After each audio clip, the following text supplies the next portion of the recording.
Fala galera, beleza? Estamos começando o nosso vídeo de língua portuguesa do nono ano. Seja bem-vinda, seja bem-vindo. O nosso conteúdo é figuras de linguagem e poema. Isso mesmo. Convido você a acompanhar os nossos objetivos. Eles são: analisar recursos próprios da linguagem literária, identificar figuras de linguagem, criar textos em versos. E para começarmos, temos a nossa reflexão. Gostaria de saber sobre você. Você gosta de ler poemas? Os poemas falam sobre o quê? Textos poéticos são sempre construídos por versos, estrofes e rimas. Você já pensou nas respostas aí, enquanto eu fazia cada pergunta? Qual que é a sua percepção que você sente a ler poemas? Você gosta desse tipo de leitura? E do que falam os poemas? Você já deve ter lido alguns, né? Você já percebeu que eles sempre falam de sentimentos, emoções. O eu lírico fala a respeito dos seus sentimentos e suas emoções, muitas vezes para um interlocutor. E ainda, falando de poesia, isso mesmo, porque poesia não é poema. Textos poéticos, textos que falam de sentimentos, eles são sempre escritos em versos, estrofes e rimas? Geralmente, sim, mas isso não é uma totalidade. A maioria dos textos poéticos, sim, são poemas escritos em versos, com rimas e estrofes. Mas nós podemos encontrar também poesia na prosa, nos parágrafos de alguns textos. Isso mesmo, os textos que nós podemos chamar de prosas poéticas, que são textos que falam de sentimento, falam de emoções, mas não têm a presença de versos, de rimas e estrofes, e sim parágrafos. Retornando, geralmente a poesia está dentro de um poema, mas não necessariamente. Seguindo, então, o que é um poema, o nosso objeto de estudo? É um texto escrito em versos, dividido ou não por estrofes, com a presença do eu lírico. Isso mesmo, é a estrutura, a construção do nosso texto. Em um poema, um texto escrito com versos, nós não temos a presença de um narrador, e sim a voz que fala nesse poema é o nosso eu lírico. E qual é o objetivo de um poema? Se ele fala de sentimentos, de emoções, o objetivo dele é sensibilizar, provocar emoções ou provocar reflexões. Isso mesmo. Então, você faz a leitura de um texto que fala sobre um sentimento, você vai ter esse sentimento despertado em você e você também pode refletir acerca dele. Ainda, a linguagem. Nós temos a presença de rima, de ritmo e de recursos estilísticos. Normalmente podemos citar figuras de linguagem, que também é um dos nossos objetos de estudo. Falando ainda sobre rima, a rima ela pode aparecer num poema como também pode não aparecer. Um poema ele não necessariamente precisa ter rima, ele precisa ter versos, isso mesmo. E agora nós vamos a um poema aqui, então acompanhe a leitura comigo, já vai prestando atenção nos versos, nas estrofes, o que esse eu lírico está expressando através desses versos. Atirei um limão na água e fiquei vendo na margem. Os peixinhos responderam: quem tem amor tem coragem. Atirei um limão na água, mas perdi a direção. Os peixes, rindo, notaram quanto dói uma paixão. Atirei um limão na água, ela afundou um barquinho. Não se espantaram os peixes, faltava-me o teu carinho. Atirei um limão na água, o rio logo amargou. Os peixinhos repetiram: é a dor de quem muito amou. Atirei um limão na água, o rio ficou vermelho, e cada peixinho viu meu coração no espelho. Atirei um limão na água, antes atirasse a vida, iria viver com os peixes, a minha alma dolorida. Atirei um limão na água, caiu certeiro, zastras. Bem me avisou o peixinho, fui passado para trás. Atirei um limão na água, de clara ficou escura. Até os peixes já sabem, você não ama, tortura. Atirei um limão na água, e caí na água também. pois os peixes me avisaram que lá estava meu bem. Atirei um limão na água, foi levado na corrente. Senti que os peixes diziam: hás de amar eternamente. Encerramos a leitura do nosso poema de estudo, né? Você percebeu que nós temos versos, temos estrofes, temos o eu lírico expressando aí o seu amor e temos também algumas rimas. Vamos ver duas. Nós temos margem com coragem, nós temos direção com paixão. Isso ajuda na musicalidade, no ritmo da leitura do poema. Ainda nós temos versos aqui que juntos compõem as estrofes. Então temos estrofes com 4 versos nesse poema intitulado Lira do Amor Romântico ou A Eterna Repetição. Isso mesmo. Você percebe que o título remete ao que nós lemos, né? Há uma repetição eterna do quê? De atirar o limão na água e também do amor que esse eu lírico sente pelo seu interlocutor. Agora nós temos a atividade número 1. Letra A. Que situação o eu lírico desse poema está passando? Letra B. Quais são seus sentimentos? Responda.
Voltamos. Conseguiu responder essas duas perguntas? Então vamos conferir.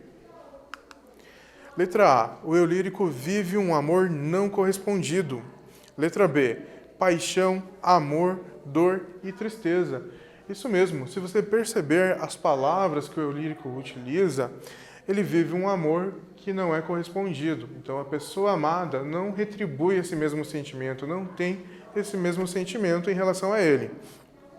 E nós podemos perceber que ele tem paixão, que ele tem amor e que ele tem dor. A dor é referente à tristeza que ele sente de ser rejeitado, de não ser correspondido. Essas palavras estão presentes nos versos que lemos. Atividade número 2. No poema, quais seres da natureza possuem comportamentos humanos? Letra B. Que comportamentos? Responda.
Conseguiu identificar qual comportamento nós temos aqui de alguém não é humano e tendo esse comportamento? Vejamos. Os peixes possuem comportamentos humanos. Isso mesmo. Se você reparar, em cada estrofe, os peixes são mencionados. Os peixes, os peixinhos, de uma forma carinhosa, né? E o que é atribuído aos peixes? Ações humanas. Quais ações? A B responde, a letra B nos responde. Eles conversam e eles sabem de coisas. Isso mesmo.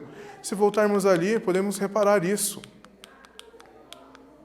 Então, na primeira estrofe, os peixinhos responderam. Eles estavam conversando. Ali, nós resumimos isso em um verbo apenas. Então, eles responderam o nosso eu lírico. Na segunda estrofe, eles notaram. E se notaram também em forma de resposta, porque nós temos aqui o que eles falaram. Quanto dói uma paixão. Na próxima estrofe, nós temos aqui, eles ficaram espantados e pronunciaram mais uma frase. Depois, eles repetiram, eles tornaram a falar. Ainda, o peixinho viu, olha só, essa nós não colocamos na possibilidade de resposta, mas é uma das respostas também, é uma ação humana, nesse caso aqui, porque ele viu o coração, foi algo específico. Ainda, nós temos aí eles tornando a dizer várias coisas aí, o passado ficou para trás, ele foi passado para trás, na verdade, né? E a última aqui, que vamos parar nessa análise, que eles sabiam que ele era torturado, o nosso eu lírico, que ele vivia várias situações aí que foram ditas e de conhecimento, os peixes sabiam aí o que esse eu lírico estava passando, tanto que eles conversaram sobre isso. Falando sobre, então, comportamentos humanos atribuídos a seres que não são humanos. Os peixes possuem esses comportamentos, né? Eles conversam, eles sabem das coisas que acontecem com o nosso eu lírico. Então, que recurso estilístico é esse que foi utilizado no poema? Isso nos remete a um conteúdo que já conhecemos, que é figuras de linguagem. Isso mesmo, usar a linguagem num sentido figurado, fora daquele que encontramos no dicionário. E, nesse caso, falando de figuras de linguagem, nós temos elas como recursos que são empregados no sentido figurado, fora no seu sentido comum, seu sentido mais usual. Elas ajudam, contribuem para o texto ficar mais rico, mais expressivo, mais emotivo também. Porque, assim, o autor demonstra a sua capacidade criativa e inventiva. Ele não pega algo pronto, uma situação pronta. Ele estuda as palavras, não é apenas inspiração, é um estudo das palavras, até mesmo para compor as rimas. Revelam e intensificam as emoções e os sentimentos do personagem. Isso mesmo, a figura de linguagem, muitas vezes, ela expressa a intensidade daquele amor, daquela paixão, ou até mesmo da tristeza. Elas servem também para destacar uma sonoridade. Nós temos figuras de linguagem que nos ajudam a rimar ou então nos ajudam a repetir vários sons durante um poema. E elas se afastam do uso gramatical da nossa norma padrão quando elas não estão ligadas ao seu sentido real. Nesse caso que temos, quando vimos que os peixinhos repetiram, falaram, nós temos a figura de linguagem chamada de prosopopeia ou ainda personificação, porque ela leva esse nome de persona, ela atribui a quem não é pessoa algo de uma pessoa. É uma figura de linguagem que consiste em atribuir objetos inanimados ou seres irracionais, sentimentos ou ações próprias dos seres humanos. Nesse poema nós temos 2 exemplos aqui, outros que você pode encontrar ainda.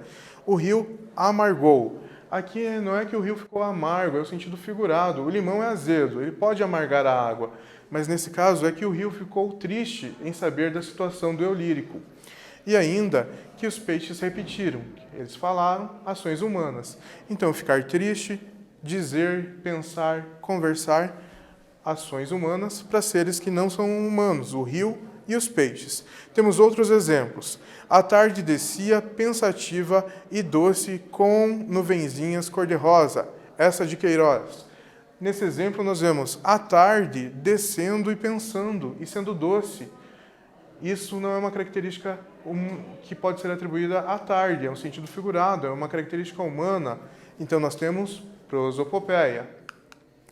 Agora nós vamos para um próximo exercício.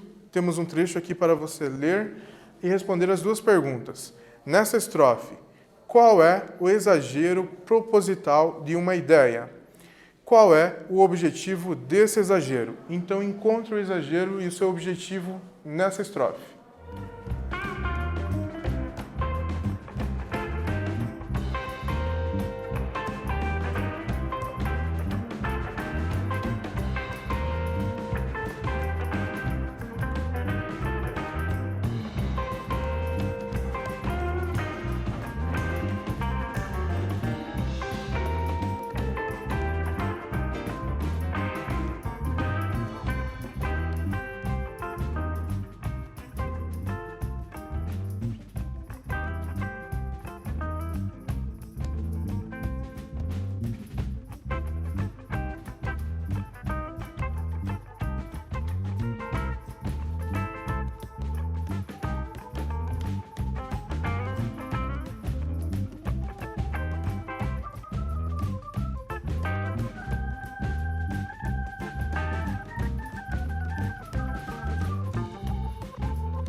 Voltamos, conseguiu encontrar o exagero?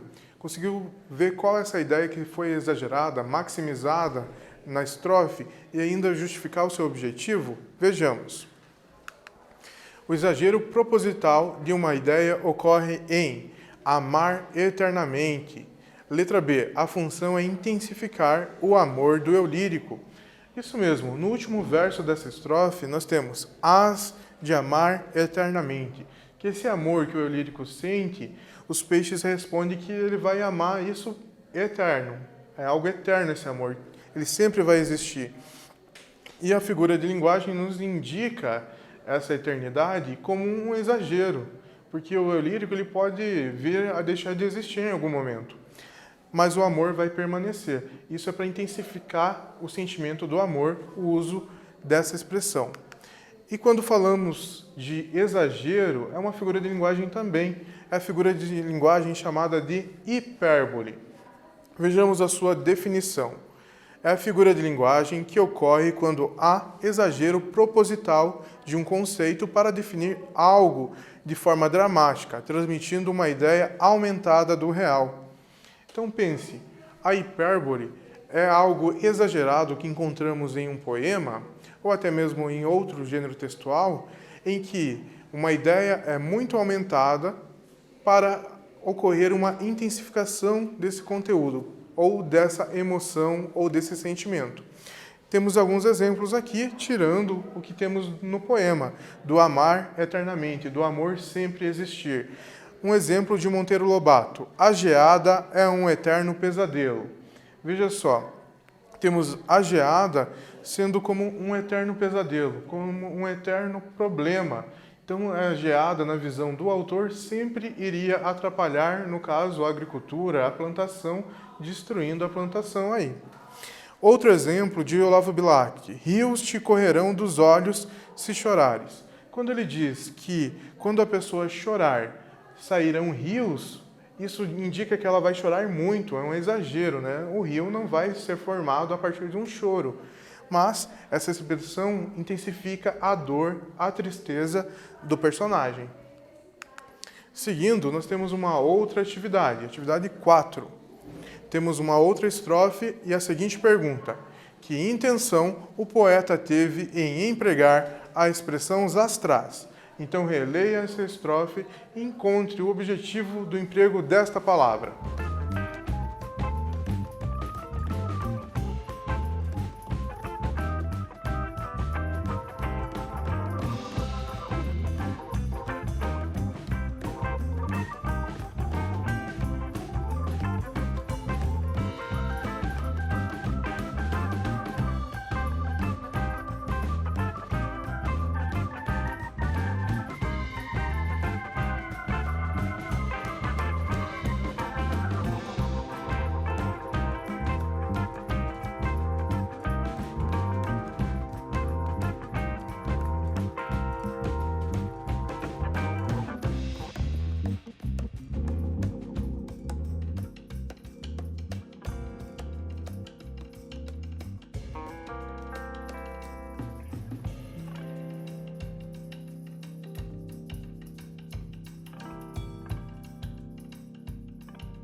Voltamos.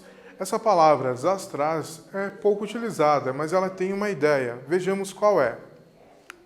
A intenção de imitar o som de queda rápida feita pelo limão. Isso mesmo.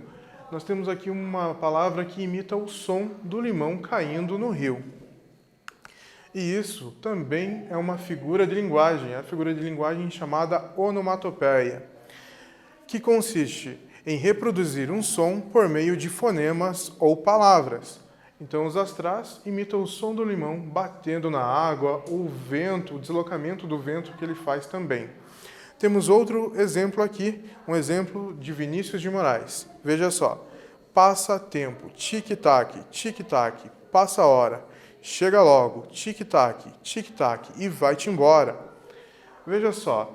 Nesses versos de Vinícius de Moraes, ele usa o tic-tac para substituir e imitar também,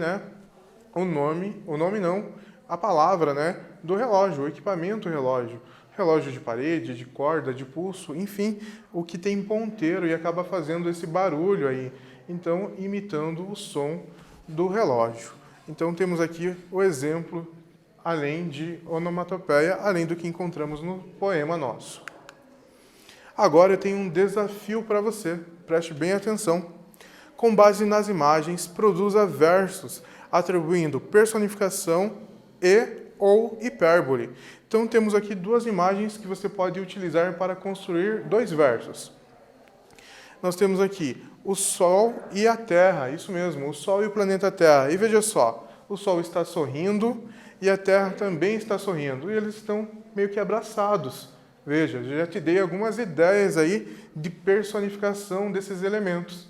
O que eles estão fazendo já é uma personificação. O Sol não sorri, então você já pode usar isso na sua produção. E ainda, o nosso personagem aqui, ele está carregando o mundo nas costas. Isso, nós temos uma hipérbole, isso mesmo. Ele está fazendo algo que é muito dificultoso, muito pesaroso. Então, ele pode ter feito algo de errado e ele está com esse sentimento de levar o mundo nas costas. Ou muitas pessoas dependem dele. Então, você pode usar essa hipérbole também na construção do seu verso. Estamos chegando ao fim e na aula de hoje realizamos a leitura de poema, analisamos as figuras de linguagem, personificação, hipérbole e onomatopeia. E também produzimos versos. Agora sim estamos no fim. Desejo a você dias melhores, continue bem e até a próxima.